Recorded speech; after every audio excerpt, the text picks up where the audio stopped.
ونصلي ونسلم على رسوله الكريم أما بعد فأعوذ بالله من الشيطان الرجيم بسم الله الرحمن الرحيم قال تبارك وتعالى لقد من الله على المؤمنين إذ بعث فيهم رسولا وقال تبارك وتعالى وأنزل الله عليك الكتاب والحكمة وقال تبارك وتعالى ائتوني بكتاب من قبل هذا أو أثارة من علم إن كنتم صادقين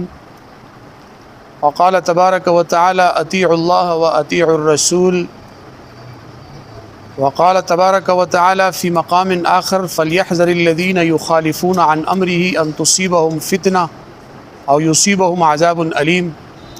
صدق الله العظيم وصدق رسوله النبي الكريم ونحن على ذلك لمن الشاهدين والشاكرين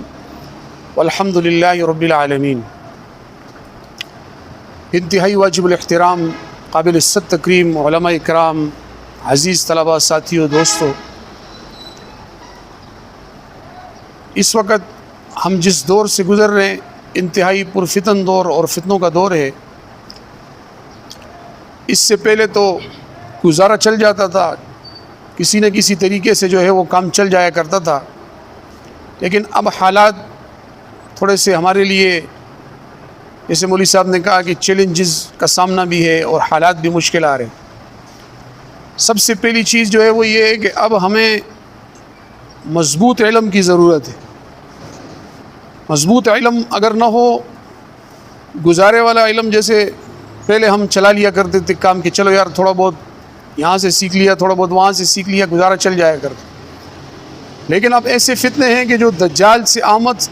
کی آمد سے کچھ پہلے کے فتنے ہیں،